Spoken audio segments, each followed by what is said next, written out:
clever Kongversation. I'm a jaded 30-year-old man shouting obscenities into a microphone in a bad American accent for the questionable benefit of poor people on the internet. Oh wait. No! That was just the hallucinogenic drugs they gave me. I am real! I am a real guy. Hello and welcome to the Kongversation. I'm a real guy too. And your name? Oh, well, I guess. Chad McCanna. And I'm Lion Hyle Russell. That's what Donald Trump calls me. Right, yeah, he tweets about you regularly. Because of my 5 affairs, you see. Six, Hyle. 6? Who's the 6th? Or is Michelle the 6th mistress? Michelle Obama. It's getting really convoluted in this presidential election. It's a very strange election cycle. Yeah. It's not even an election cycle anymore. It's just our existence as Americans that we don't have cycles anymore. We just always have an election going on. We always have an election, and now we've got the most unappealing man in America, Ted Cruz, supposedly sticking his dick wherever he can find a moist place to rest it. And as soon as Hillary Clinton is sworn in, they'll be calling her a lame duck president because there's an election in 4 years. But you know what? I'm pretty sure Memechi would love that, and then he would wonder if Hillary Clinton was DuckTales canon or not. Yeah. Is she in the D-Uck-U? Maybe she's just like the chained Kong. She's not. She's just an homage to the series, but she can't be considered a canonical duck. Yeah. Or perhaps she is a canonical duck, but only during her 3-year and they give them the first 100 days to make an accomplishment. So her first 3-year and 265-day stretch of her presidency. Oh, now it's day one. I'm going to get this done on day one. Day one, oh, yeah? I will nuke Syria. Day one, I will expand Guantanamo Bay. Day one, if you don't get anything done on day one, then you are a failure as a president, and it's time to begin the cycle all over again. Well, after this civics lesson, we hope that you too know about getting nothing done, because we've spent 4 minutes now on this podcast and haven't even broached due diligence. Well, you know what? I think we need a good old-fashioned tangent once in a while. We've been good. We've been studious. We've been keeping in the lines. We haven't been coloring, off the page. We've been good the past few weeks. We leave coloring off the page for Chris Carter. Yes, but regardless, I feel like, I wanted to talk about Ted Cruz, the most unappealing man in America, fornicating, extramarital affairs. I don't know. He is having active relations with more women than I am, so he can't be that unappealing, can he? Money and power can go get you a lot of places. And besides, you wouldn't cheat on your wife anyway. No, this whole conversation is just... Can we please stop talking about American politics? It is so insufferable.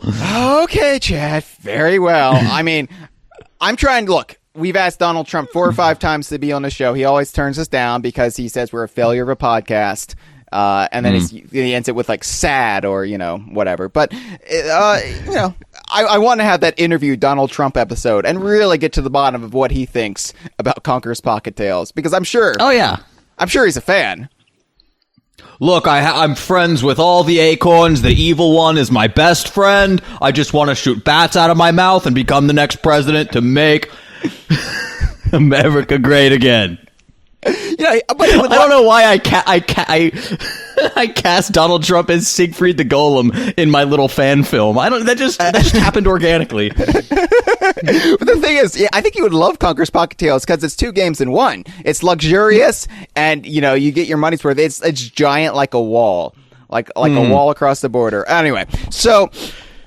Oh my God, we should get to due diligence. I think you were right. I was wrong. I'm sorry, everybody. We won't talk about Ted Cruz or Donald Trump anymore. No. So, we're all over social media, as we say at the top of most shows. Check us out on Facebook, Twitter, Tumblr, YouTube. To find those easily, because, we couldn't get the DK Vine YouTube account, so it's DK Vine, DOTCOM. Just go to dkvine.com/YouTube or /Tumblr/Twitter, etc. And the rest. We should have called it Real DK Vine. Right. Yeah. And they would be verified on Twitter. Yeah, just go to those, put our URL / the social media. It'll take you there. You'll be fine. But we have unique content on all of those channels. Cameron Regal is doing amazing things with our Tumblr. I'm on the Twitter. Hyle's rocking out the Facebook, and we all post on YouTube. Facebook! Yeah. Now you can give me a heart or a crying face or an angry face.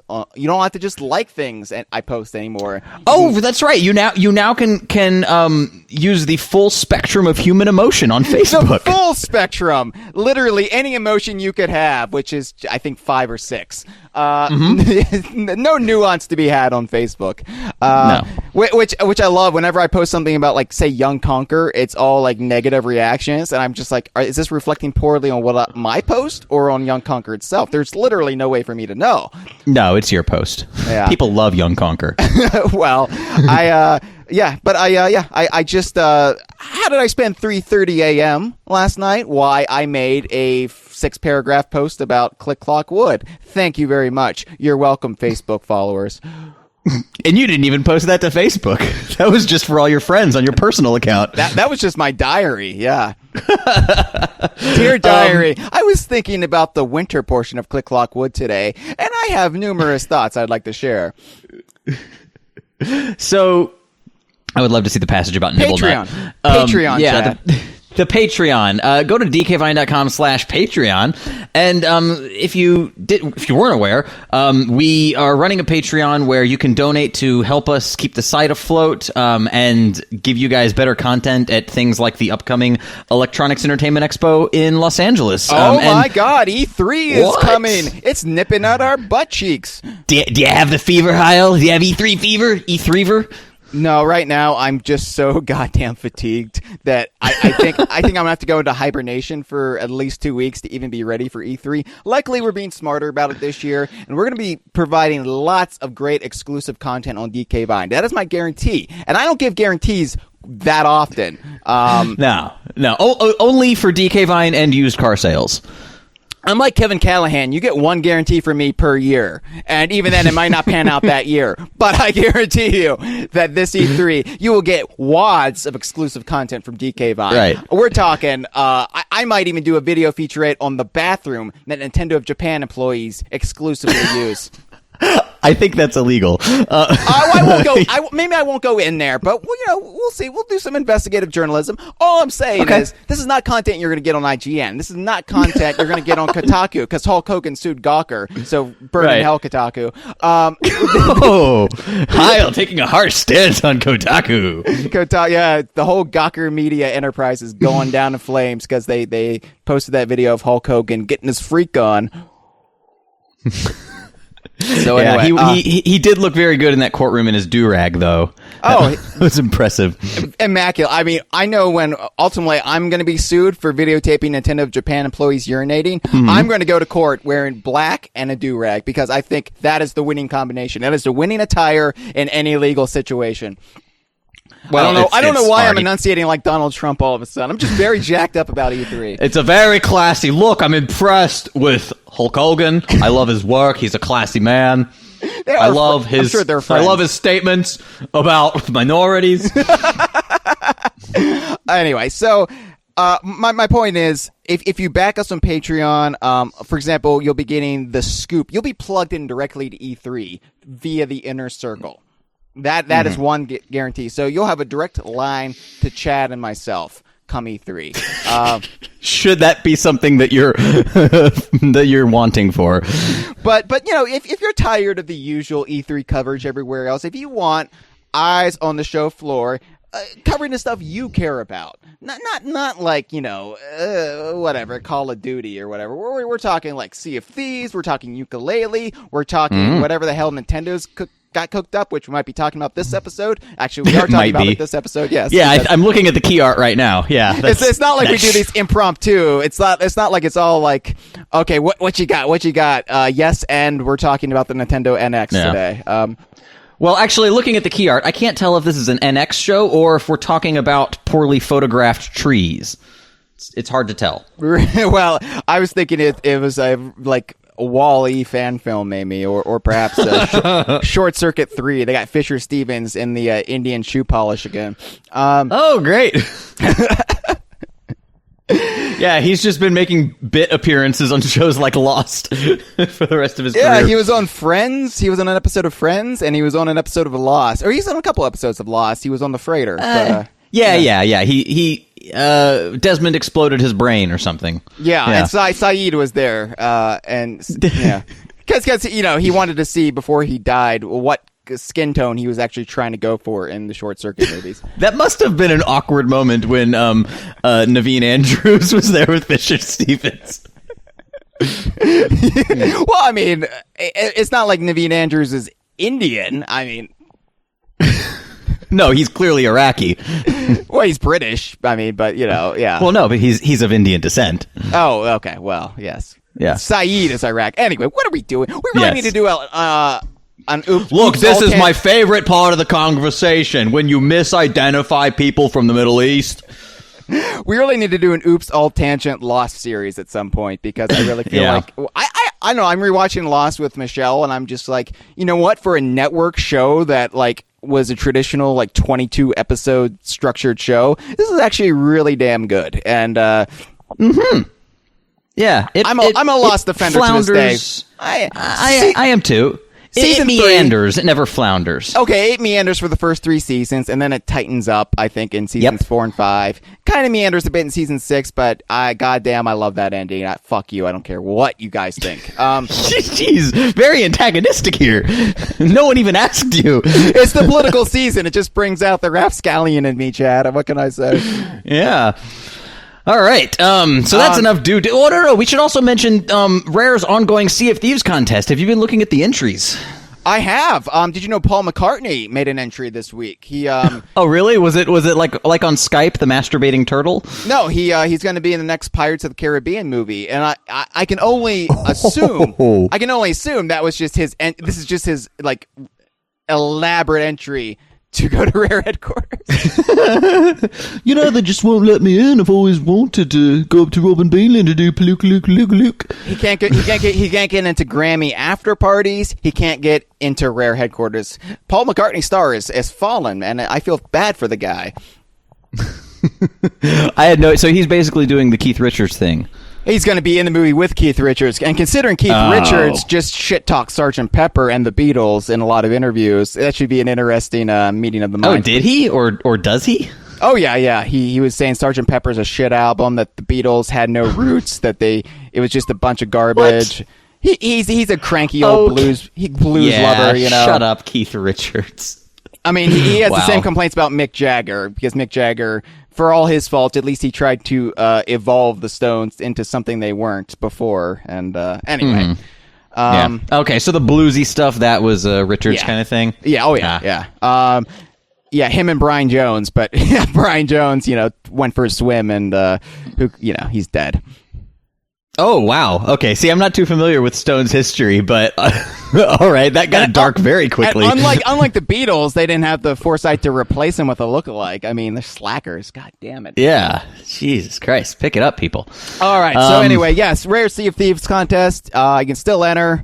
So enter. I've been really excited seeing, go to hashtag Sea of Thieves contest to see the people who have entered. There have been a lot of really good ones from folks that we know from the DK Vine forums. I think Jeff86 and Davy Jones from the Logcast, Rare and Friends, as well as I think he goes by David Jones, but Davy Jones is more appropriate for this. And also Agent Ape. They've all put together some really great entries. So it's been really fantastic seeing the DK Vine community really zero in on this and put out some really creative work. So keep it up, guys. I wish I had talent. That's I might have. You have talent, Hyle. You've been doing talent requiring things for 16 years. Right, but it's shtick. It's all shtick and like writing long essays about like click clock wood. I can't like crochet them a Sea of Thieves like Afghan or anything. Yeah, and John Vincent was very particular in saying don't bore him. So right, if you're crocheting or essays would be boring. So anyway, At any yes. rate, I'm entering as well. So when I said all of you do a great job, maybe not quite so great. But no, I really want to see all the best work that you could possibly do. You want to see it. I want to see it. No, I want to see it. I think it's fantastic. It's a lot of fun. The man from Chad McCanna. Come on, guys. I Chop, want chop. to see it. Do it for me. You know, this is going to Rare thing. Who gives a shit? Some guy on a podcast wants to see it. Some guy on a podcast and some guy on Twitch doing involuntarily twitching. By the way, is that coming back anytime soon? You've been in the middle of a move, Chad. I don't want to get too personal. I have. I don't want to divulge the innermost sanctum of your life. But yeah, you've been moving again. Last time you moved was when Tropical Freeze was coming out. I had to get Jeff to fill in for a few episodes. He did a great job. Yeah. So how's the move going? Well, I'm still. I had to unpack my microphone just before recording, but no, it's going well. It's just I'm just completely fucking exhausted. We have a lot of unpacking to do, and we still have to clean up the old apartment. So we're kind of technically paying double rent at the moment, which sucks. But burn it down. Arson gets you out of anything. Oh, I didn't think about arson. Although no, hang on, we're not the building owners. We wouldn't get insured at all. It would just be a risk for us. And also, we're talking about it on a podcast that's being live streamed. So to be fair, this is a really bad idea. I don't think the ACC is going to rat us out. Well, now the Geek Critique, Cam Regal, Mamechi, and Kev are in there as well. Not to mention shit, G-Man, I don't trust Kev. They're actually listening. They're going to report my arsonist attempts. He's as untrustworthy as Ted Cruz, Lion Ted Cruz. Well, we've wasted about 20 minutes. But the best damn 20 minutes of your life, Chad. I don't want to hear otherwise. To answer your question, though, not only is the involuntary twitching coming back, but it will be back on this Sunday. If you're listening to us live, that will be in 2 days. And not only is it coming back, in the next few weeks, we're going to be finishing Donkey Kong Country 3, and I've asked everyone on the forum to vote for the game that I should be playing next. And last time I checked... Skylanders! Well, there is a caveat that I will only be playing games that I currently have access to. Guess what? I was in Best Buy the other day. I got a Skylander Superchargers vehicle carrying case for $4.99. I really need to get you to channel that enthusiasm into something more productive, like Minecraft. Look, I think it's good that we're so focused on these obscure side areas of the DKU that people won't believe us when we tell them it's part of the Donkey Kong universe. I think it's a good thing. Okay, fair enough. It'll just take... I think people will see a massive Skylanders collection, and they're like, sure, Hyle, Donkey Kong, that's why. They're just going to think that you've globbed onto yet another thing. Although, I think you only have room in your heart for one. Oh, yeah. I mean, if Donkey Kong wasn't in Skylanders, I wouldn't give a shit. I mean, it's purely... This is how much of a Donkey Kong fanboy I am, and a Rare fanboy, but...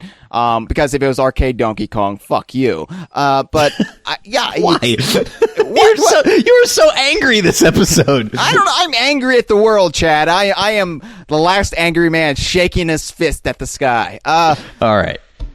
No, I was just saying, yeah, if Rare's Donkey Kong wasn't in Skylanders, I wouldn't be investing as much time and money as I have. Although I've got to definitely scale back here. So maybe just a Skylanders figure per month, which I'll never get them all that way. But you know, yeah, there are more than there will ever be months. They keep making variants, like they have these. They have autism Skylanders out now, and I'm not lying. I'm not lying. Hang on, that's either extremely tasteless or extremely baffling, and I must know more. Okay, for the autism, or both. For the Autism Speaks campaign, where you know they have like blue colored things, they have blue colored. I thought the autism awareness was a puzzle, like a puzzle piece. It is very Banjo-esque. It's a blue puzzle piece. Mm-hmm.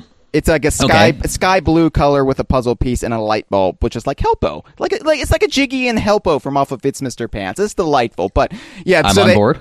They have these. They have 4 new Skylander variants out in the branded Autism Speak. So I've got the Autism Power Blue Splat. Yes. Okay. Well, all right. I think that's fantastic. That's great. It's a shame there's not like autism Donkey Kong, because I would buy the shit out of that one. Hang on. Is it exploitative of autism, or are they like donating a portion of the sales of those figures to autism research? It does not say anywhere on there that they're donating money to autism research. Oh. Yes. That's unfortunate. I know. It's hilarious. Okay. It's Wow. so shady. I love it. All right. Well, so let's talk about the Nintendo NX. After everyone that we attracted with the title of this episode has long turned it off. Hey, it's Activision's fault. It's not mine. I don't personally condone it. I just say I support it. Yes, you vote with your checkbook. Checkbook. Do people write checks anymore? What am I, an 85-year-old man? What? Let me write. Hang on. What day is it? Let me get you my driver's license. I've been behind people who write checks at the grocery store, at grocery stores where you can't do the self checkout, and I'm just like, motherfucker, you have a plastic card you can just swipe through that does the same function anyway.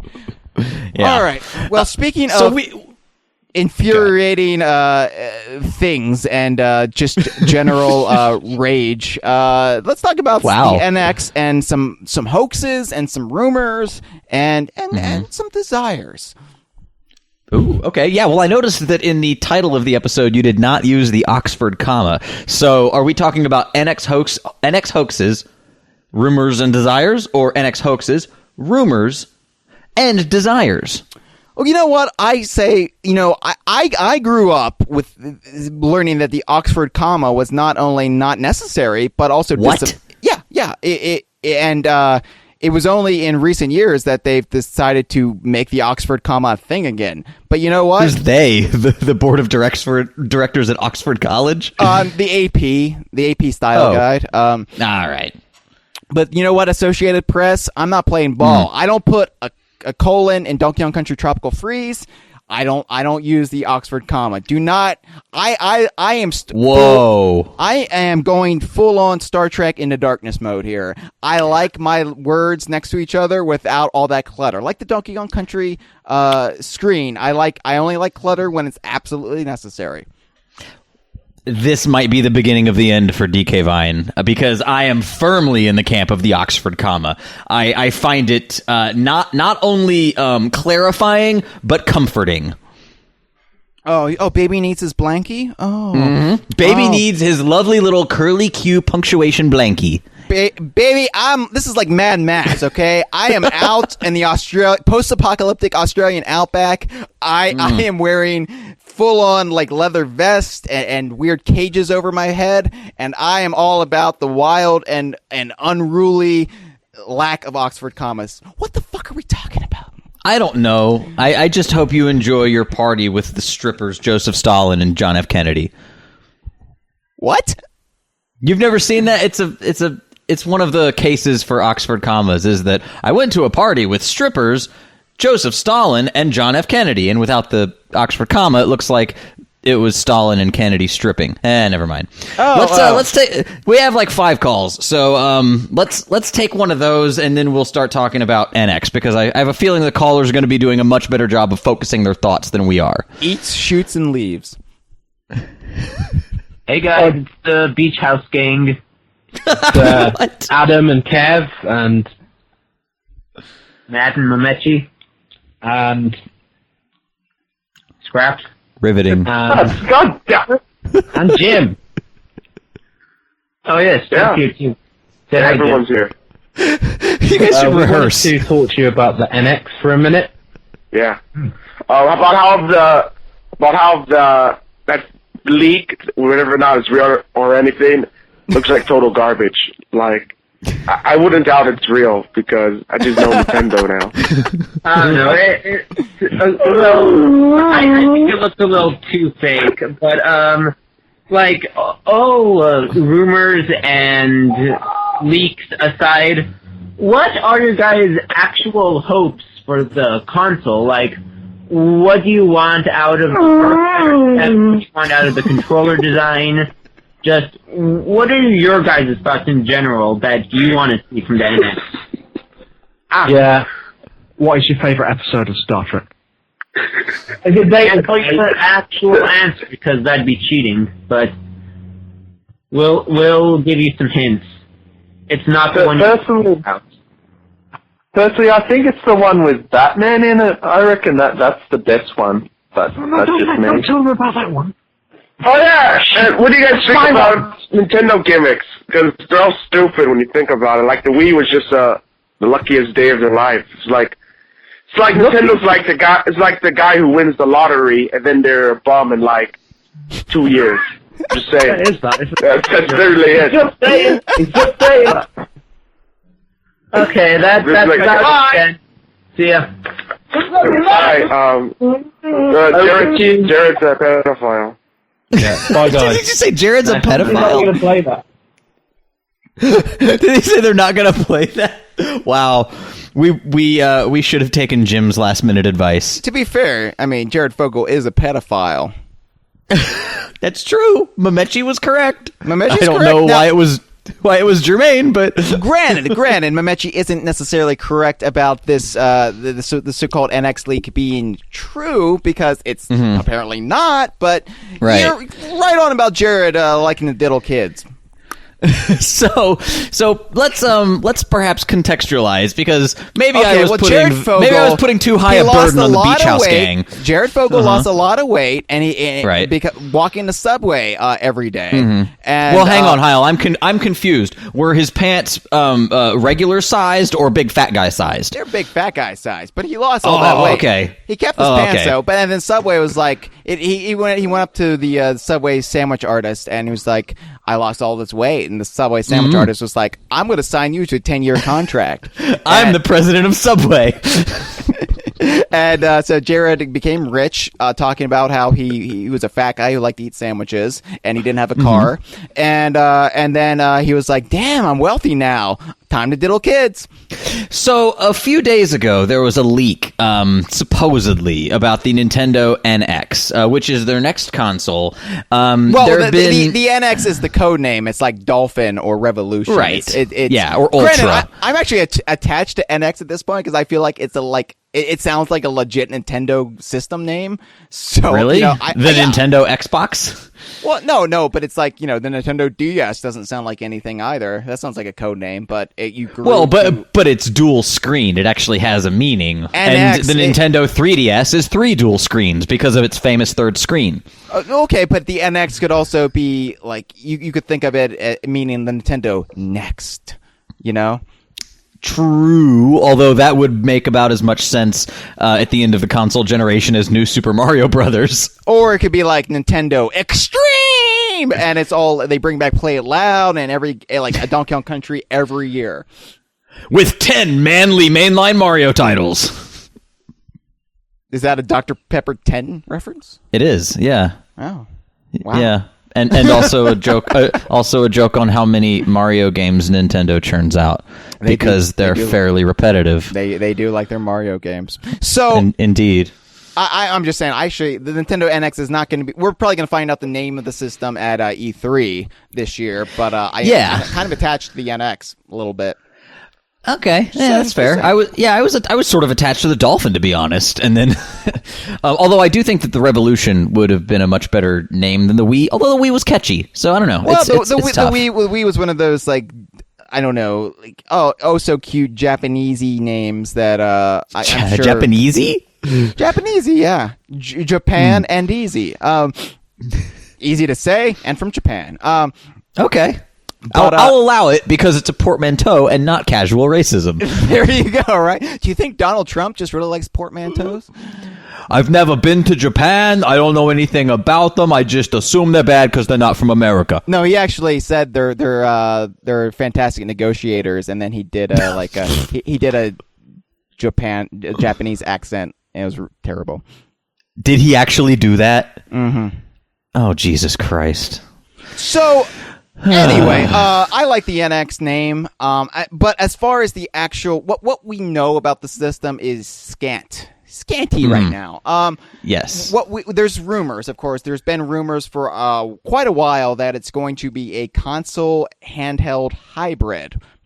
Which was the same sort of rumor that surrounded the Wii U when everyone started talking about the gamepad, because it sounded suspiciously like the DS. Granted, that would have made more sense for the gamepad, right? And it was only Sakurai that actually merged the functionality of the two. Yeah, to use as a controller. Like you could actually. Which is strange that option doesn't even exist for like virtual console, like DS titles that you have to play on the Wii. You have to use your gamepad. It's very strange. And granted, like I have found I do enjoy playing like Donkey Kong Country on the gamepad, like not on my TV. It's nice, like especially like when I'm with Michelle and she's watching something on TV, I can play Donkey Kong Country, or I've used that as well. Yeah. The only thing is the screen gets so freaking murky, like it just attracts dust and splotches, and it's like it won't stay clean. Right.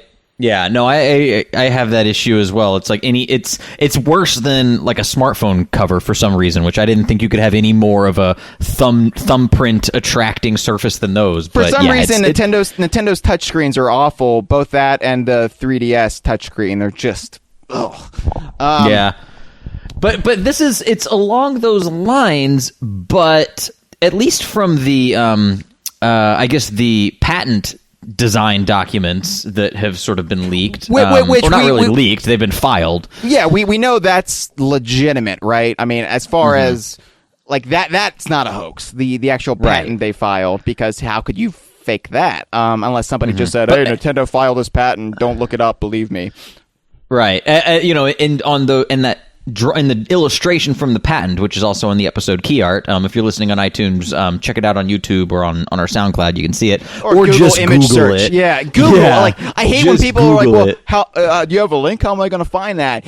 Fucking Google. Like it. I don't understand people who don't know how to use search engines efficiently. Hyle, search engines have only been around for about 18 years. It's really difficult to get up to speed with this newfangled technology. And then you go to people who still go to Yahoo to search for something. My dad goes to Yahoo to type in email, and then that takes him to his Yahoo email. I remember when Google was new, and I was in high school, and people were going to Yahoo, and I was just like, let me show you this website. It's called Google. And I was like so hip because I thought I was like so like cutting edge because I knew about this like website that cut out all the fluff, and it was just like really efficient. Yeah, remember and the that days was originally what it was for, is because in dial-up days, every image and bit of JavaScript code would take way longer to download. And yet everybody wanted to go to Ask Jeeves because it felt like they had a butler. It felt like they were Batman. Yeah, we can't all be Batman. We learned that lesson the hard way, and so did Jeeves. And so did Ben Affleck.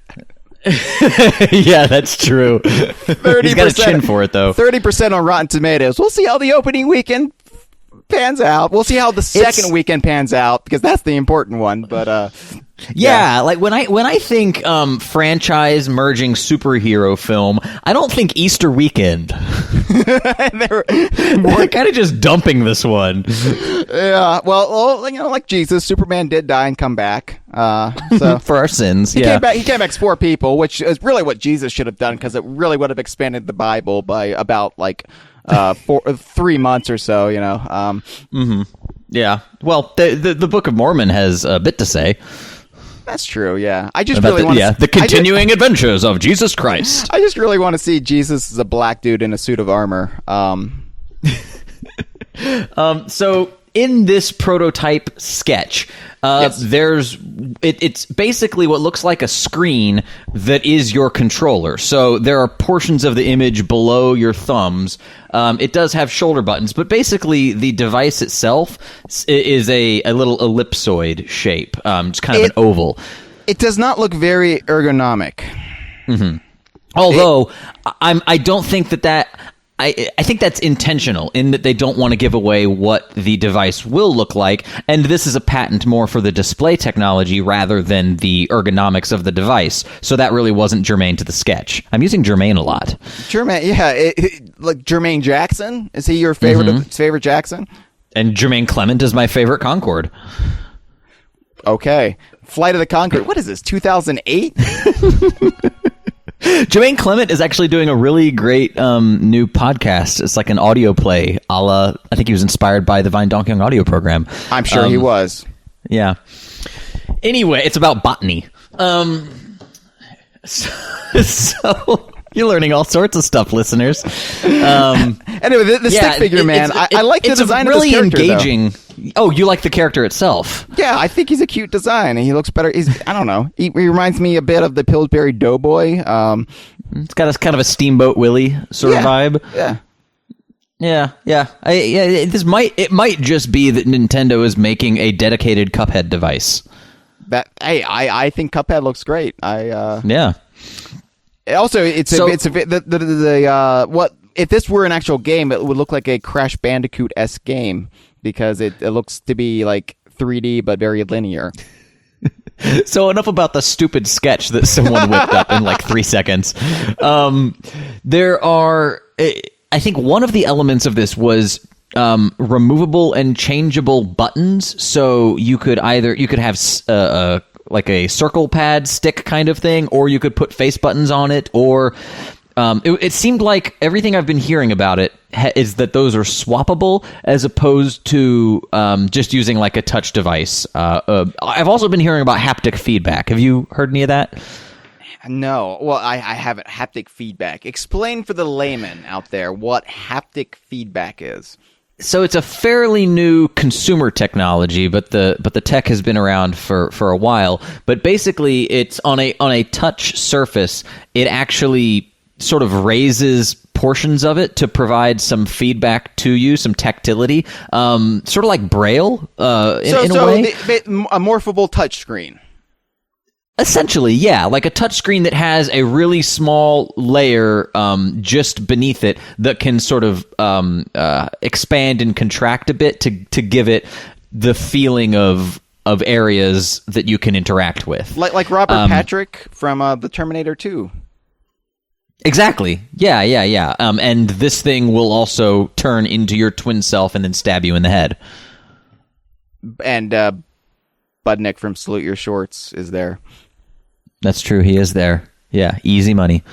So another element of this, do you have anything to say about haptic feedback other than Terminator 2? Well, no. But I think it's interesting. What we know that this is a possibility because there's a company called Tactus Technology, and they have filed 3 patents that cite Nintendo. And they're a company that focuses on these what I said, morphable touchscreens. And so, people are drawing a correlation there. It's possible this does not have anything to do with the NX. Nintendo is always, experimenting and whatnot, like a freshman in college. And I don't know. Like, I think that it's possible this is for the NX, but it could also just be for some sort of ancillary device that maybe is for the NX, but the main controller itself could not utilize this. It's too early to say. Yeah, maybe this won't come to fruition at all. I don't know. Maybe not. It does kind of. If the haptics were in place and worked and kept to the and didn't inflate the device to such a way that the gamepad did, so that basically they had to sacrifice a lot of performance in the console itself because of the demands of the gamepad, and which ultimately did nothing. The gamepad was used for how many games ultimately? Like the promises made at E3, was it E3 2011 where they showed off the Wii U for the first time, or 2012? Yeah, I think so. Essentially, like I was super jacked about the gamepad. I thought it was going to be incredible, revolutionary. I thought it was. You would have this whole nother plane. This like you would have like 2 planes of gameplay that you could interact with. Asymmetric was the that was how they were sort of framing it. I remember the example that DK Vine kept bandying about that E3 was imagine blast barreling into your gamepad and you would have this whole other dimension to work with. And ultimately, it's essentially just an extra hub. It's essentially used the same way the DS uses its extra screen. Yeah, and it's so disappointing because you could have there are all sorts of really cool technologies baked into the gamepad, and it seems like they're only ever really concerned about using the screen, if at all. Yeah, and in the meanwhile, the gamepad does feature more traditional style button configurations, certainly more so than the Wii, and that was an attempt to court third parties. But the performance of the Wii U prevented porting of current generation games, so they kind of shot themselves in the foot anyway. I like how Tropical Freeze just turns off the gamepad. Yeah, that was such a power move on Retro Studios' part. Like, no, thank you. We just want to make a good game, thanks. Which ultimately, to that game's credit, it worked well. As much as I would have loved to have seen them fully utilize it, Tropical Freeze is fantastic. Yeah, it's not necessary. I mean, the most that I could see them doing would be just sort of like a Donkey Kong Country series Game Boy Advance style minigame that used the gamepad, but other than that, you really don't need it for a Donkey Kong Country game. Certainly not for blowing. Wrinkly Kong's ghost is just trapped in your gamepad. The whole time, she's trying to haunt you. She's giving you advice, and yeah. Let's take another listener call and see what someone else has to say about the NX, because we clearly have very little. Oh, we have quite a bit. I've just scratched the surface, Chad. Oh, no. Hello, DK Vine. You might remember me from a couple calls I made a couple months ago, which were embarrassing beyond words. I wish I didn't make those calls, and I will probably several months from now wish I didn't make this one. I just thought I'd make this call to rectify those and actually ask a question this time around. So, since I didn't choose this voice to speak in, it just kind of happened. All right, we'll just go with that. So, that question is, by the end of this year, or Q3, I guess, the NX will be announced, and as rumors have it, it is not a direct competitor with Microsoft or Sony's current gen consoles. It's more of a kind of, I'm not really sure, but it's not bad. So, oh my God. The fact that Microsoft has been we shouldn't work to be competitors of these companies. We kind of work with them or work by them.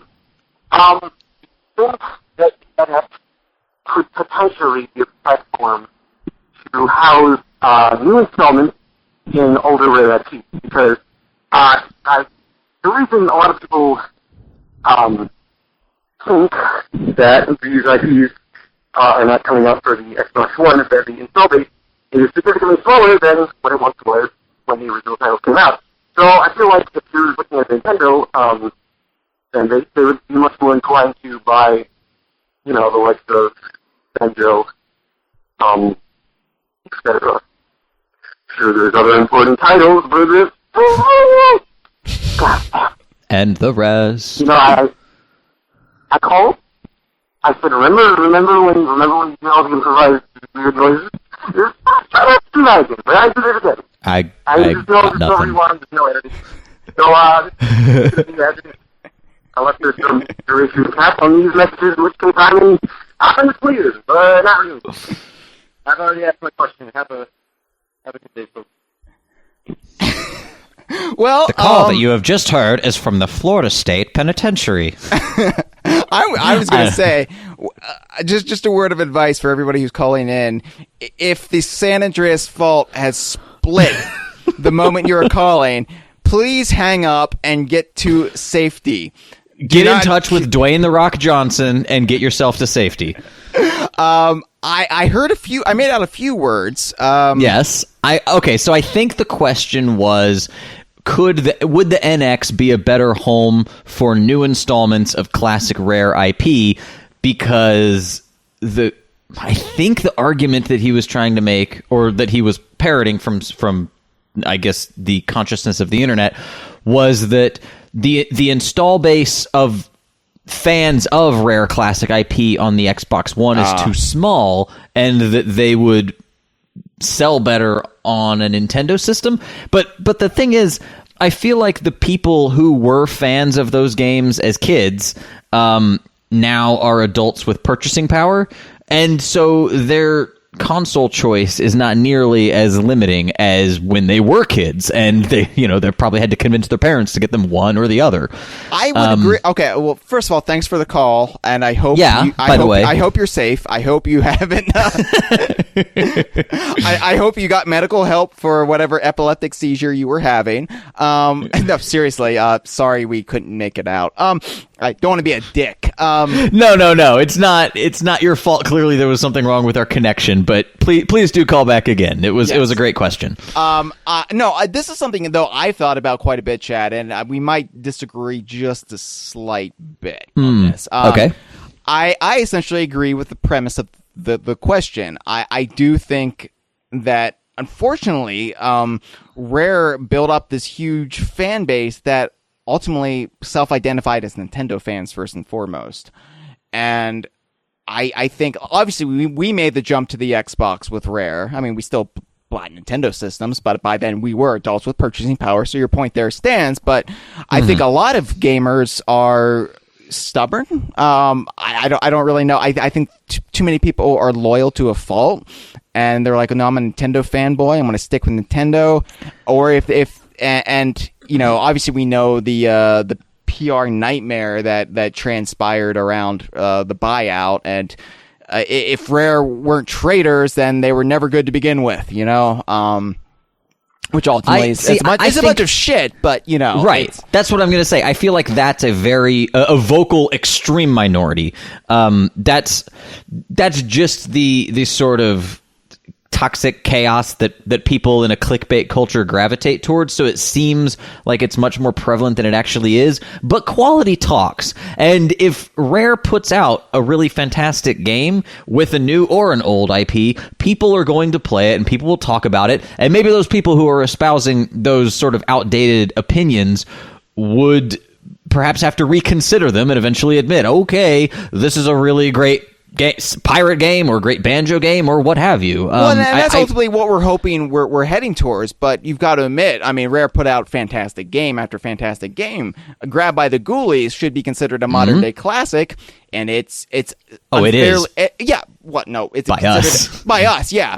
But it's unfairly spat upon by the masses, and not just a vocal minority, but I mean gaming media, critics. I mean, you even saw when Rare Replay came out, one of my great hopes was Ghoulies is finally going to get the redemption it deserves, because it's a terrific game, and it just... But it hasn't with the press, but it has with anyone who's actually given it the time of day. Yeah, but I know, but I'm just saying that ultimately we're splitting hairs here, because... Yeah. I agree with the callers. We're arguing over who thinks Rare is, whether Rare has fantastic chances or superb chances. I mean, but I agree with the caller's premise, because yes, unfortunately they had to leave a lot of their I mean, fair weather fans, to be honest, the hardcore fans followed them without a doubt, and or follow them if they could, monetarily, of course. It is a big investment for a lot of people to buy a new console. Right. And I don't know. I feel like a lot of people, the more fair weather fans who may love Banjo-Kazooie, but ultimately are loyal, unfortunately, to the hardware that they first played Banjo-Kazooie on, they didn't follow them to the Xbox. So, yeah it's so strange, isn't it? That I love that you put it that way. They're hardware fans. They're not software fans, but the software is what you love. So go where you can get more things by the people who made the software that you love. It doesn't matter what it's playing on, does it? Okay, see, it's a very childish mentality to me. And again, I'm excluding people it's who... tribalism. I'm excluding people who can't afford it. Times be tough. I understand. But yeah. And hey, Nintendo has, as we said a moment ago, they do strategically position their consoles to be cheaper than the competition. Right, to their detriment. Ultimately, I think that's diminishing returns for them, because they can't court third-party developers that way, but I digress. Right. I think that, I don't know. I think that people, it's a childish mentality, because when I was a kid, I had tribalism for everything. Like, I drank Pepsi products, and I didn't like Coke. And now, I'll have a Coke, whatever. I may not be wild about it, but I'm not going to be like Coca-Cola. I'm not such a blind fanboy to corporations that I will not try the competition, you know?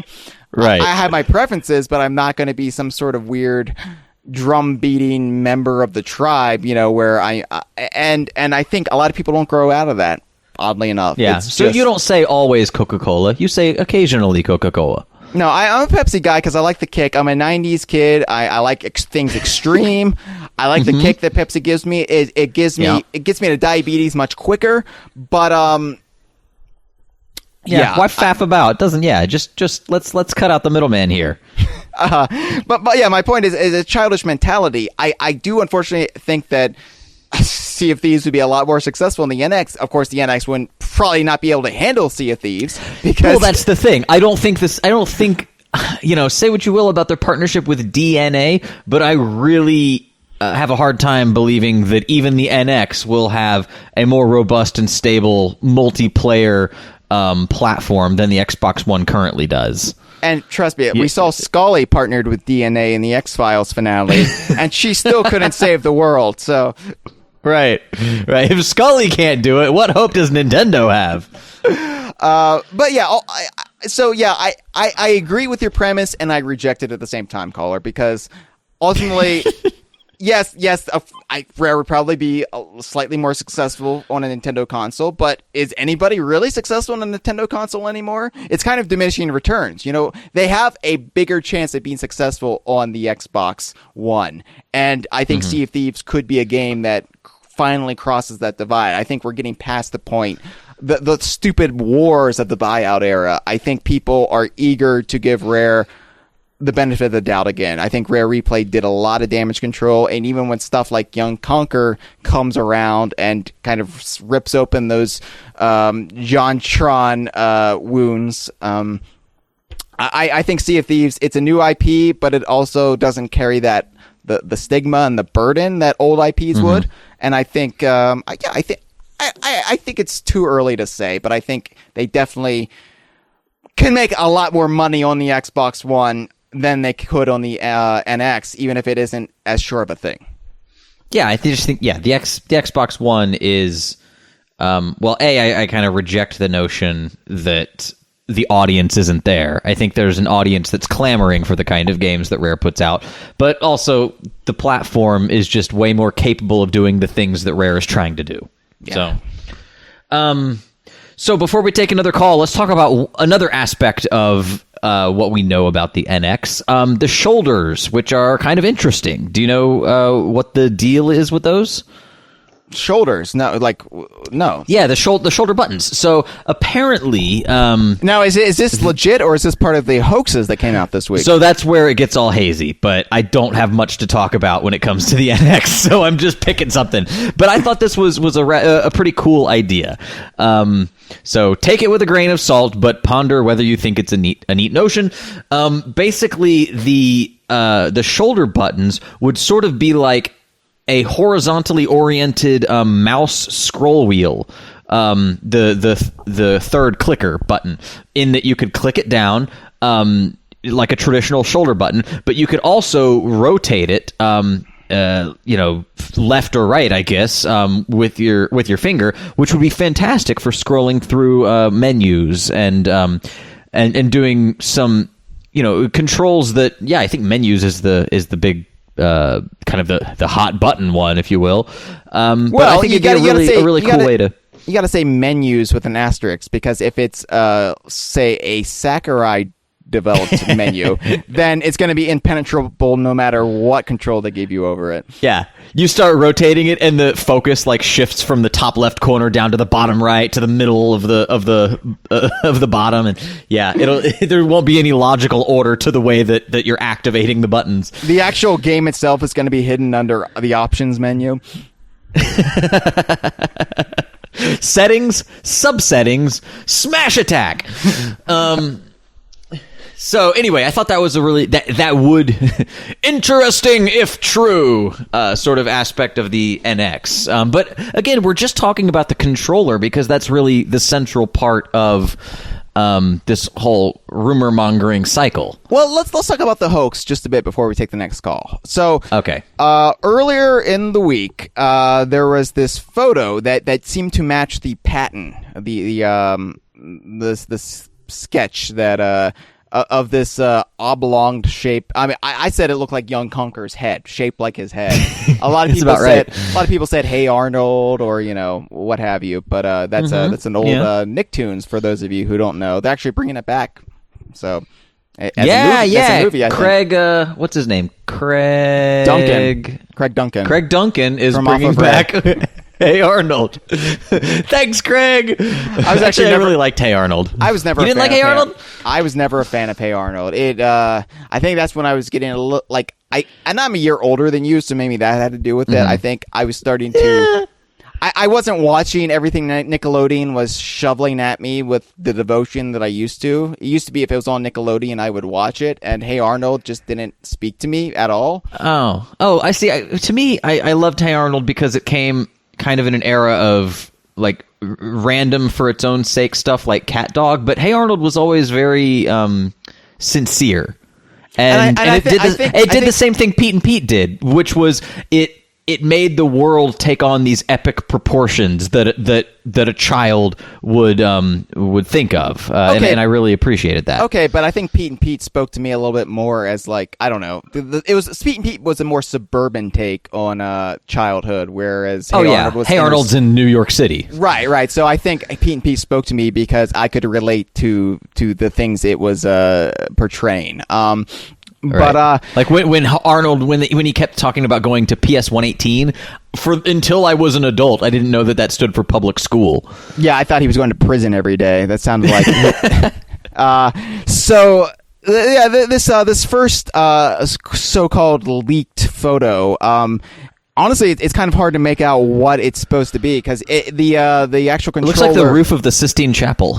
Yeah, so it's actually... and looking at it now, it clearly looks fake. But you can see the shape of the controller. It's white in this visage, but it's also... The screen is illuminated with some sort of image, I guess. Yeah. And I can't quite make out what it's supposed to be. But then the Eagle Nebula, possibly...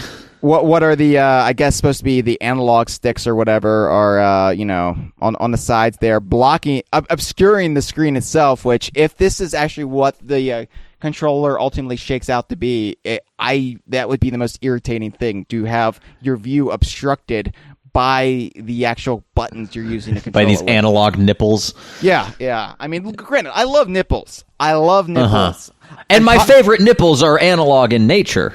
I really am enunciating like Donald Trump this week. I do not know what's wrong. I love nipples. They're fantastic. My mother had nipples. All of my favorite people have had nipples. I've never met a bad person with nipples. They're a great part, very classy part of the human anatomy. Except maybe Lion Ted Cruz. We don't know those nipples were born in Canada, or if they're even eligible to be nipples in the White House. All right, I'm done. So...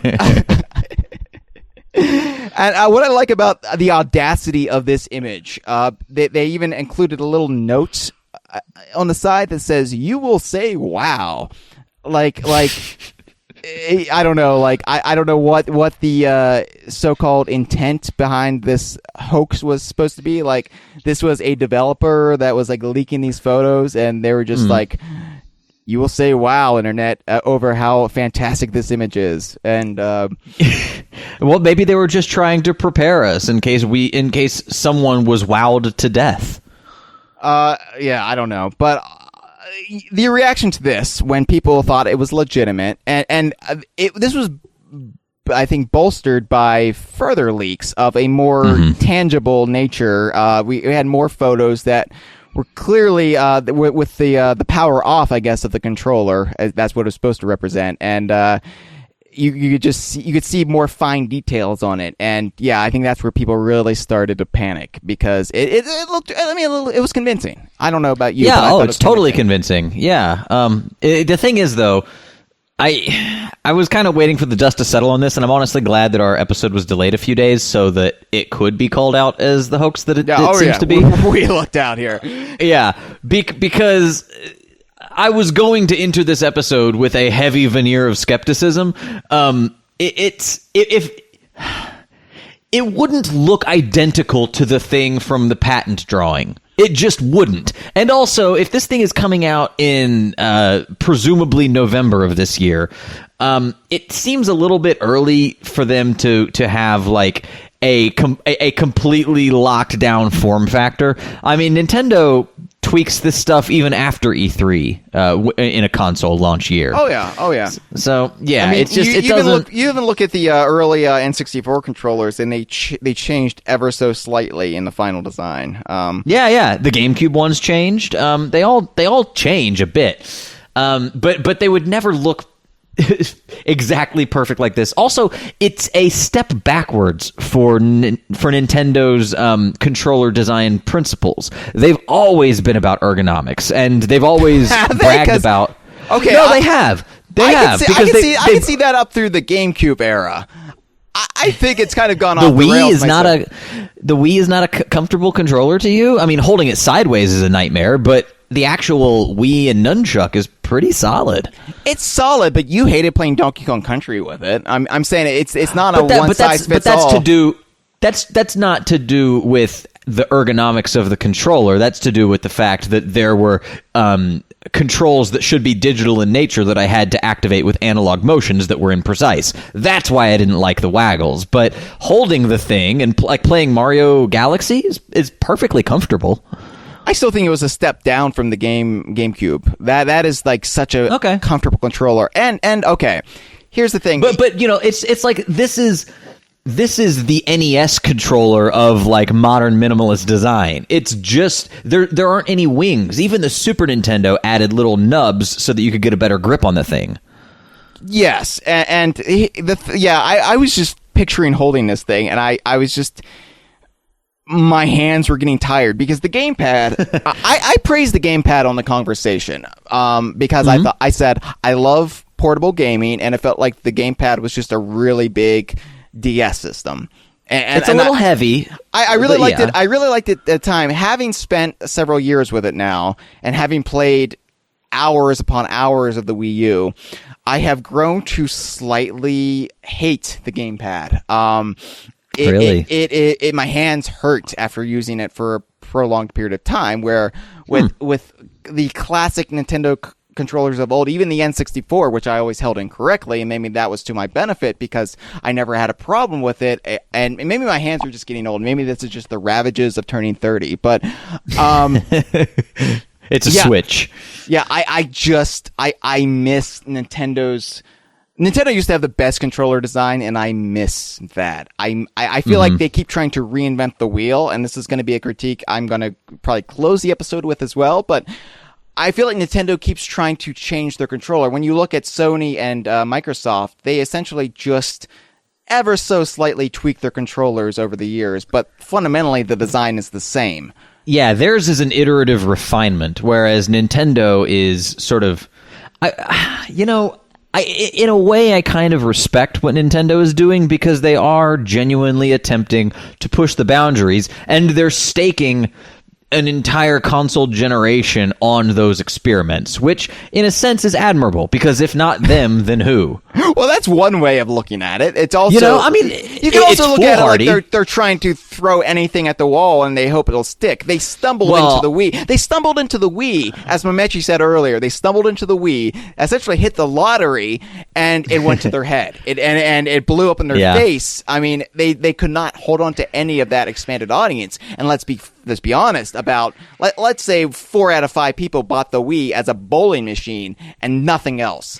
And maybe we Hey, that's not fair. They also played tennis with it. Okay. And play tennis. They play bowling and maybe boxing. I don't know. I've played more tennis than I have bowling with people on the Wii. I've talked about this in various DK Vine enterprises. My parents and grandparents had a Wii before I did. This is how successful Nintendo was with it. But do my parents and grandparents still play Nintendo systems? No. Do they have a Wii U? No. Do they follow Nintendo? No.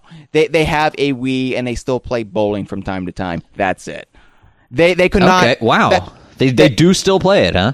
I assume so. I try not to engage with those people. But even though it's just the second best bowling that's ever been ever on any platform. They can't wrap their heads around Kinect. I'm sorry, Craig Duncan. I have an Xbox One. I have Kinect, and it's great because I can say Xbox, take screenshot, and it takes a screenshot for me, which is terrific. I really wish I had that functionality because I have to do the double click Y, and by the time I've done that, if I'm trying to take a screenshot of something that requires any sort of control input, I've already lost it. Yeah. So I'm glad I've been able to capture many Saturday night screen grabs of spaciness or whatever the fuck my feature on Facebook is called. That's it. Yeah. So thank you, Kinect. Thank you, Craig Duncan. And you haven't even started delving into the broader world of Rare Replay. Like, you're going to have a whole sub-series when you come to Solar Jetman. Oh, I've taken pictures of like the Jetman. I start with the title menus and then I go from there. But trust me, I'm going to get there. All right. But my point is that I really wish Nintendo struck gold with the GameCube controller. Not the GameCube itself, but the controller. I think everybody agrees that is one of the most fantastic designs and so comfortable, so intuitive. I picked up the GameCube and I knew exactly what I was doing. There was no learning curve there. It was like it's so comfortable that 15 years later they had to do another run of controllers. Yeah. The fact that they can't stick with that, even I understand the Wii kind of blew everything up, and they rebuilt from the ground up. But I don't know. I feel like this is where Nintendo has been making several missteps. They try to innovate. They got in their head they're an innovation company and not and I don't know. I feel like you can say you're going to respect them for trying to innovate, but they have been left behind, dramatically left behind. And I'm honestly worried. And not even Kirk Cameron can save them. Why don't we take another call? On a Left Behind reference. Hey, it's me, Mitch. Ooh, double dipping. The hell's up with the NX? Few things I want to say about the NX, like, just by myself. One, you see that freaking controller that's like stupid screen iPad. This must be before the beach house call. I just don't learn. I'm sick of it. Oh, look, you can remove the joysticks. Oh, look, it's shaped like a Jetsons thing. It just looks so bad. So, like, I have a few questions about this. One, do you think Nintendo should just go back to making, just a controller? Like, no gimmicks, just do something that everyone else does, but it works? Because, like, why would I buy a multi-plat on a freaking Wii U, or make one for a Wii U, for the NX, I guess, if you could just port it to the PlayStation, Xbox from easily? Like, Nintendo freaking has all this complicated stuff that doesn't help anyone. Second question, this stuff's getting leaked a lot lately, the Nintendo Direct got leaked, the Pokemon game got leaked. Do you think Nintendo has some kind of issue with their employees leaking everything out? Like, do you think this is getting seriously bad for them, that they should start getting Big Brother on everyone in the company? Because I think they should, because nothing's going to remain a surprise. I mean, like, just imagine. Next week you might even see Diddy Kong Racing 2 footage. Third question. Do you realize that, like, in some parts of the rainforest in Brazil, there's just tribes and stuff who, have never seen technology or ever, seen the modern civilized world, and they never heard of Donkey Kong? How do you feel about this, and how do you think we should try to, connect them to the DKU world? I'm just saying. All right, I'm out. Bye. Thank you. Bye. Thank you, Mamechi. So angry. Everybody's so angry this week. Wow, fired up. I like it. Fired up, and clearly that was a call before the first call we took, because no. I played them in the order in which they came. What the hell? Maybe Mamechi is a time traveler. I don't know. Because he was operating under the assumption that this leak was true, which I think most of the internet was. Ultimately, it was not. And granted, I mean, we could still get something close to the design because, again, let me reiterate, the patent, as far as we know, is true. So, well, the patent is for the technology. I don't think the design has anything to do with that. Okay, but there's still a chance. There's still a chance. Okay. It's funny, okay, because basically, I'm sure it will feature control sticks. This original image with the Sistine Chapel on it or whatever was actually a CGI image created by somebody on Reddit. And they came clean recently. And I'm sure they didn't ask me anything and got plenty of karma for it. Oh, you still like Reddit, do you, Chad? I like the Minecraft subreddit. Yeah, I don't know. I like looking at other people's builds and learning how to make redstone contraptions. I thought you looked at other people's builds on Reddit Gone Wild or whatever it's called. Red Pill is what you're looking for. Oh, yeah. See, they go wild on there. Yeah. So, anyway. Wild with misogyny. The second, and they also ruined The Matrix. As if the Matrix, as if the Matrix sequels couldn't ruin it enough. So, thank you. Yeah. One of the Wachowskis even became a woman just to escape from that. Yeah. Every time I go to Reddit, I think, why didn't I take the blue pill? The secondary images, which were a lot more convincing, were a physical prop. I guess it was created by this guy who owns a 3D printing company with his brother or something. Oh, okay. I liked the second images because they even had a label maker. And they put like a confidential sticker on the bottom of it. Yeah, it's not a serial number that would get someone in trouble. It just says confidential. Yeah, please don't share this. That extra cherry on top, they just put it over the edge for me. It's perfection. And I like how the guy was even apologetic in his like coming clean video. Because people are getting pissed that it's like Nintendo fans are just trying to trick each other anymore. It's like, I don't know, Loki descended from Asgard and is just like, he's a Nintendo fan and he's just like hoaxing everybody from Smash Brothers to Nintendo's next system. So at least this guy was very apologetic about it, and I respect the craft and the time he put into making this. I question why he did it, except to I guess gain notoriety, but. And maybe Chad, maybe this is what we need to do. We just need to create a good hoax and really pull the wool over the eyes of Nintendo fans. Oh, it takes so much energy to create a hoax, and it's so fleeting. I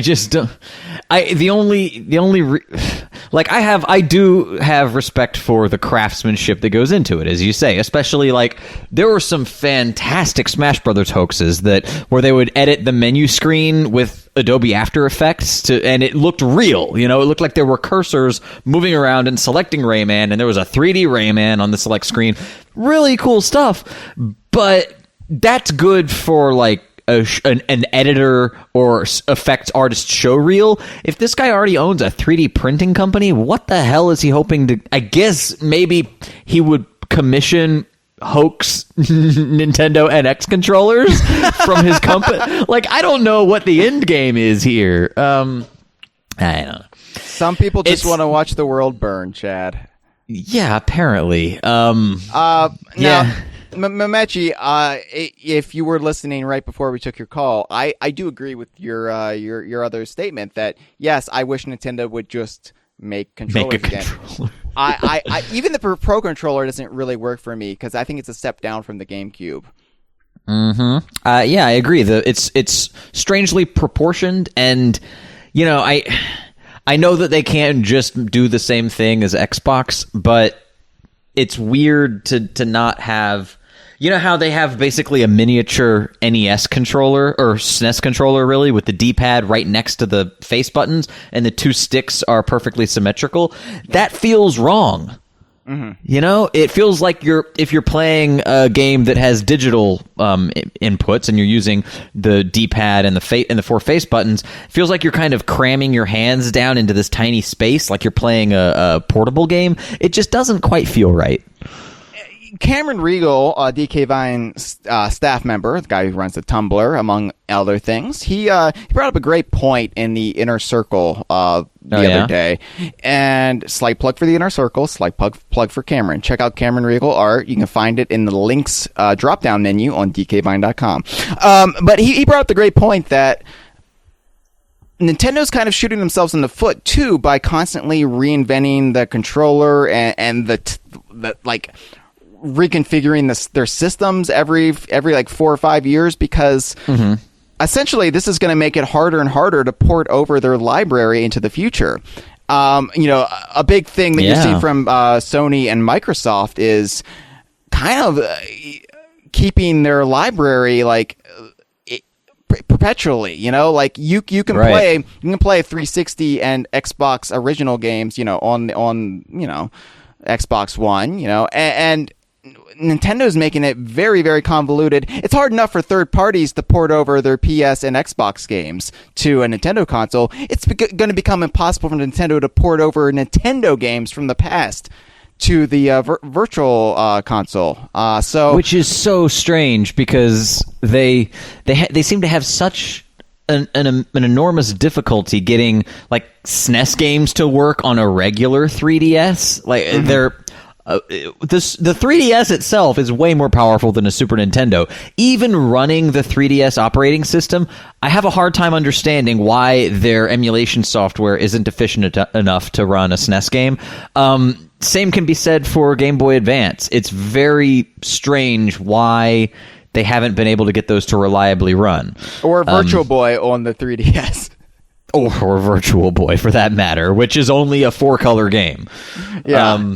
And granted, I might be a bit of a hypocrite saying, why is Nintendo reinventing the wheel when I loved the Virtual Boy? But I don't know. I think also the Virtual Boy came out in 1995 when you didn't have to make these considerations for the industry was much different back then. And I think preserving your game library as you this stuff isn't going to go away. You're going to be able to offer them digitally for as long as we have an infrastructure in place, before we descend back into the caveman era after an asteroid strikes Earth. So I'm just saying, what is Nintendo doing? They don't have a long-term plan. I feel like they're flailing about, and I thought it was a great point Cameron brought up, and that's another reservation I have about any suggestion that the NX is going to dramatically change the game once again.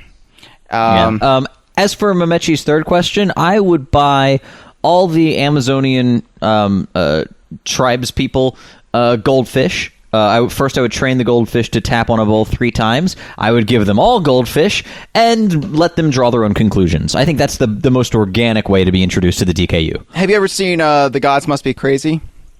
Of course, yeah. Where the Coke can falls out of the sky. Now, granted, I would have it be a Pepsi can, obviously. But, a bottle, yeah. Yeah. I think what I would do is drop a bunch of TVs down onto them and they can learn about Donkey Kong Country through television. Much the same way the Kongs learned their language capabilities through TV. I really appreciate the implications of the statement you've just made. Oh, I wasn't making. I was just making a Tropical Freeze reference, because in the Lost Mangroves, the very first thing you see in the game is a downed cargo plane full of televisions. So I know. I'm giving you a hard time. No racism. I am not here. a racist. I am not a racist. And you'll say it vehemently and repeatedly until people start to believe it. And that's how you get it done, Chad. That's how you get it done in America. That's how people trust you. Okay, we should probably take another call. Let's do it. All right. Hey, Chad and Hyle. I'm just calling about the Nintendo NX episode of the conversation that you're recording. I'm a little late calling, but I noticed that the conversation has been delayed, so hopefully this makes it through in time. My question is basically pretty simple. Are you guys fans of the design, the supposed leaked design of the NX controller that's basically an oval touchscreen with the 2 analog sticks? Are you a fan of that? Or do you wish Nintendo would just kind of follow suit of Microsoft and Sony and stick to a very simple, traditional controller design? Are you fans of Nintendo's need to constantly try to innovate, or do you kind of just wish they would go back to something simple like the Wii U Pro controller was, and something that everybody's familiar with, and just rely on their own first-party lineup and, maybe some more third-party support to sell the console rather than so-called innovation of theirs. That's about it. Thanks, guys. It's like you're in my head. Well, yeah, fantastic call, thank you. And obviously there's a common refrain with our call. I feel like they're all posing this as a question, but they're like leading us. Like, so do you think Nintendo's dipshit controller design is a good idea, or do you wish they had common sense and made regular controllers? Nintendo diaper shit, Chad, if you want to be accurate to DK Vine vernacular, because beloved DK Vine and DKU legal historian, the SAF, has actually dug up our original news articles when they announced the Nintendo DS in 2004, and we were apparently calling it the Nintendo diaper shit.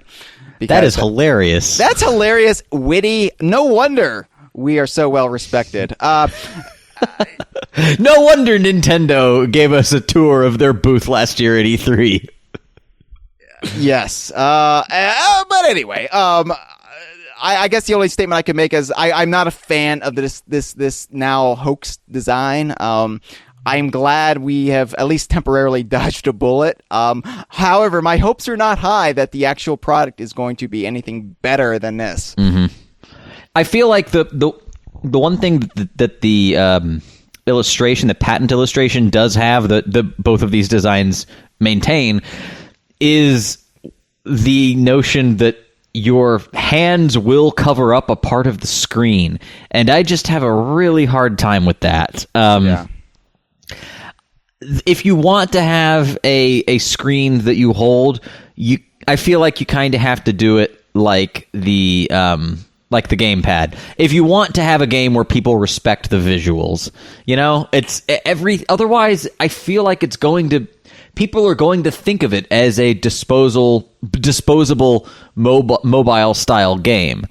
Mobile style. I am worried that Nintendo is chasing that market, that they think, okay, so the elderly aren't a viable market to build off of because, they only care about bowling and then dying. So what if...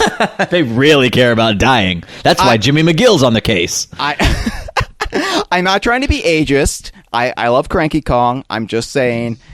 I'm really becoming Donald Trump all of a sudden. You are, But no, it's an amazing transformation. I'm fascinated. I understand that they were trying to expand their base, but ultimately that failed. So now they're going after a different market, the mobile gaming market.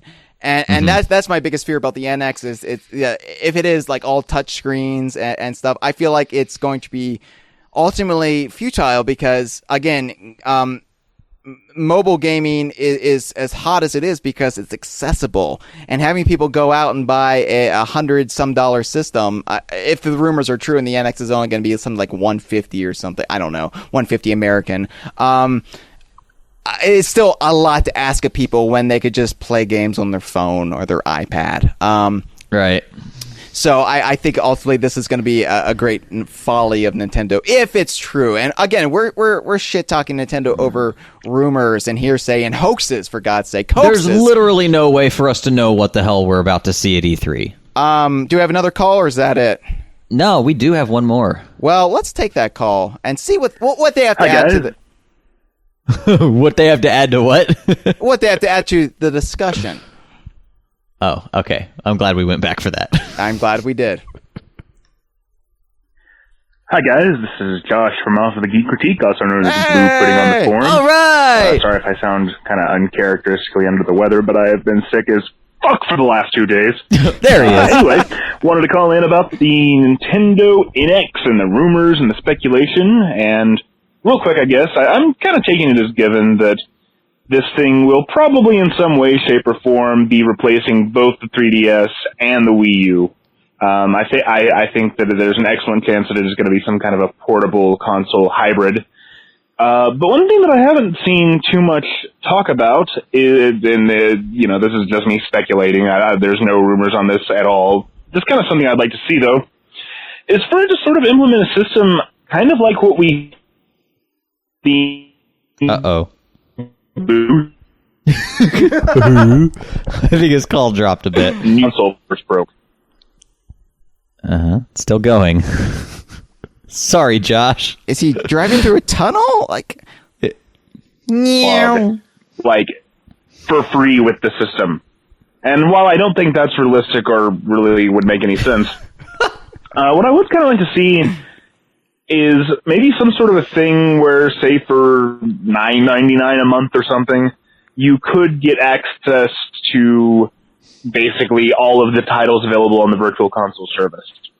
I think that would make a lot more sense than, paying $8 for a Super Nintendo game in the year 2016, because honestly, that was kind of high even in 2006, and it's even more so now.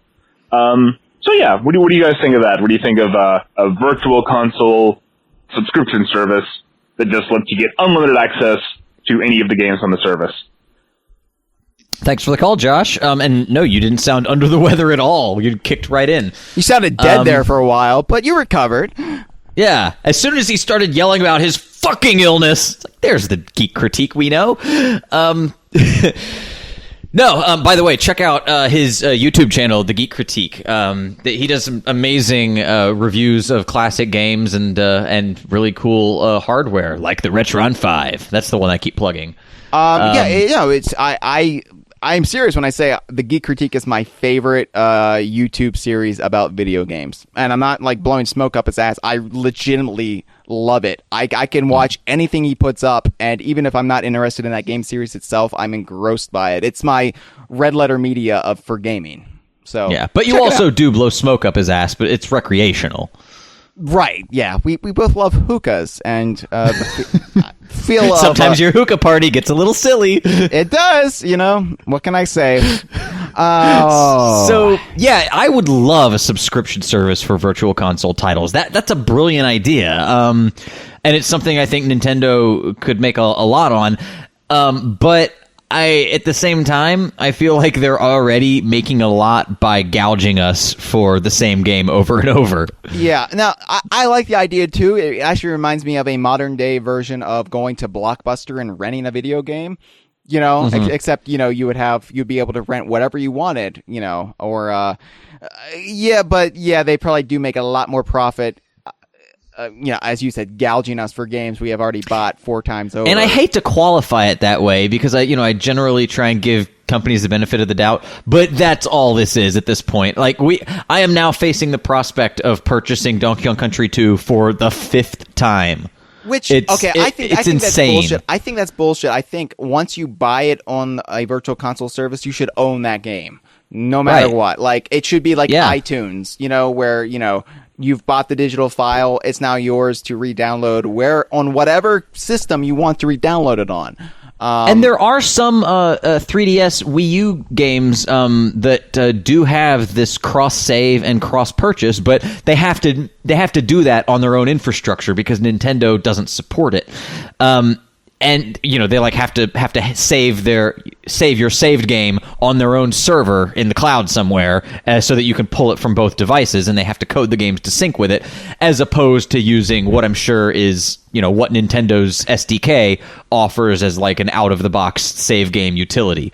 So people are having to make go to extraordinary lengths to implement these kind of things that Nintendo themselves are for some reason too stubborn to do. Nintendo's terrible at controllers and infrastructure. That's I think they're two biggest faults in the modern era. Yeah, and I figured we're going to be finishing this episode with our wishes for the NX, and I'm glad that Josh's call was so close to the end, because that's one of the big ones I was going to say. I feel like the touch controller, whatever, it'll be fine as long as you're not constantly obstructing it because you have digits on your hands. But I really want to see more parity and more interactivity between Nintendo's handheld line and their console line. That's sort of what was promised with the gamepad, as we said at the top of the show, and it never really came to fruition. This is a great opportunity for them to do that, especially if this device seems like it's going to be positioning itself to live in your pocket. They want this to stand alongside your cell phone so you can pop it out and play games whenever you want. The question is, though, how powerful will the controller be to be able to do that if that's the direction they're going? Yeah. And in doing so, I would like to see the ability to cross-purchase between handheld and I don't want to say mobile, but the handheld wing and the console wing, they should just be the same thing. It wouldn't even be a matter of downloading on the 3DS and then going to the Wii U and saying, "Oh, it looks like you've downloaded it previously." I would like to see it just all be the same device. Yeah. Yeah, now, granted, like I said, I'm a big fan of handheld gaming. I probably play my 3DS way more than my Wii U. So I think I agree with Josh, and I agree with all the other rumor mongers. I think this is where we're headed. There's already rumors that Nintendo is ceasing Wii U production at the end of the year. They'll deny it, but they always do. And I think do you really think that's happening? That to me, that's kind of foreboding. What? That they're ending the Wii? They're just stopping. Yeah. Why would they keep making it? Why would they keep making it? They have a huge library of Wii U games. Well, maybe the library's not that huge, but they have a ton. They have a ton of inventory of Wii U games, and it would be bizarre for them to leave the shelves full of those and not even be producing the thing that people can play them on. But here's the thing: how first of all, we don't know if the NX will be backwards compatible with the Wii U. Second, how many Wii U systems have they actually manufactured that are collecting dust in warehouses somewhere? Yeah, that's a good point too. I guess. So you feel like they're just abandoning ship at this point, if that's true? I have been saying this for quite a while now that the Wii U is going to die in 2016. I did not believe you when Zelda was, they kept asserting, and they still do, that it's coming out for the Wii U. But I'm kind of falling into your camp now. There's no way it's not on the NX. It's coming out for the Wii U. It'll be the last Wii U game, but it's also being ported over to the NX. Absolutely. You don't think they'll pull an N64 and like a year and a half later they'll release Tony Hawk Pro Skater 8? No, that's what I was thinking. Like, if this is the end of the Wii U, and I'm slightly changing course before we wrap up here, but this is going to tie into my final thoughts here. If the Wii U does die this year, that's 4 years of a console. Like, you look at Sony and Microsoft, there's not even any like speculation that the PS4, the Xbox One are winding down anytime soon. Where they're entering an era now where like these systems could be going on for 6-7 years, where we're not having these like 5 to 6 year console generations. We're actually going into this era where they're going to be sticking around for a while. And any advances come from like peripherals, like, I don't know, like virtual reality. But I think that, Nintendo is killing the system after 4 years. Do you remember the NES? They were still making games for the NES, like almost to the end of the SNES's natural lifespan. Yeah. Wasn't there like a Wario game that came out really like way far into it? I want to say there was a game in 1994. Yeah, I was going to say like somewhere like 95, I remember new NES games. I remember buying NES games like when the N64 was gearing up. I mean, that's how ridiculously successful and now obviously, influential the NES was. And the SNES, they still cranked out games for that, like I want to say a year or two after the N64 came out. So the fact that the Wii U is just dying after 4 years, it speaks to the abject failure that it was. But I am worried about the 3DS. And my point is, if the 3DS also dies, and they're really just going all in on the NX, console and handheld, is this going to essentially half Nintendo's library? Like, are they only going to be producing? Are we not going to get the same output for the console and the handheld? Is it all just going to be for this one thing? And are we going to be getting less games? That's my biggest concern about this. I mean, I would like to see. Let me elaborate a bit on my idea of it just being the same device. It would be really cool if you buy an NX console and it comes with this controller that seems pretty expensive. But you can also just buy, but that controller itself is a handheld device on its own rights. And much like the way Sakurai implemented, 3DS controlling the Wii U, that's exactly how this thing would work. But going down that train of thought, you could also purchase games that can be played exclusively on the controller or that require a bit more horsepower. So you have to have the companion console to play it on your television.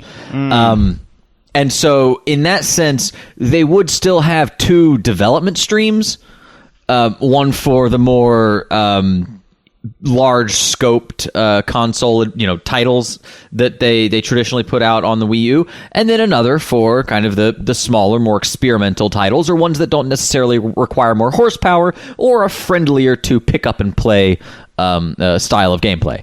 So what you're saying is basically you're getting your Super Game Boy with your Game Boy.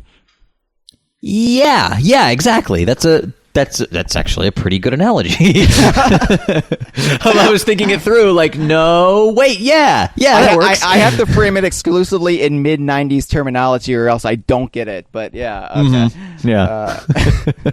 So I don't know. I would like to see something like that, but it's really difficult to tell what this is going to be because we've just been inundated with hoaxes, and all that's doing is muddying the waters. And the thing is, there's going to be more hoaxes to come. People are seeing how successful these hoaxes were.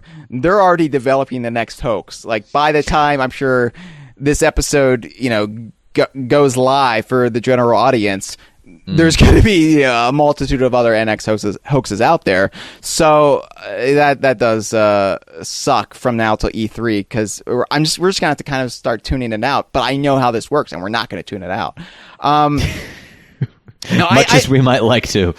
Ultimately, I just want Nintendo to get back on track. They're never going to be number one again, and I'm fine with that. I just want them to survive. I'm not one of these people who wants to see Nintendo die and develop games for Sony and Microsoft, because ultimately that's really going to hurt the properties we want to see. Like, because there's no Schadenfreude here. Yeah.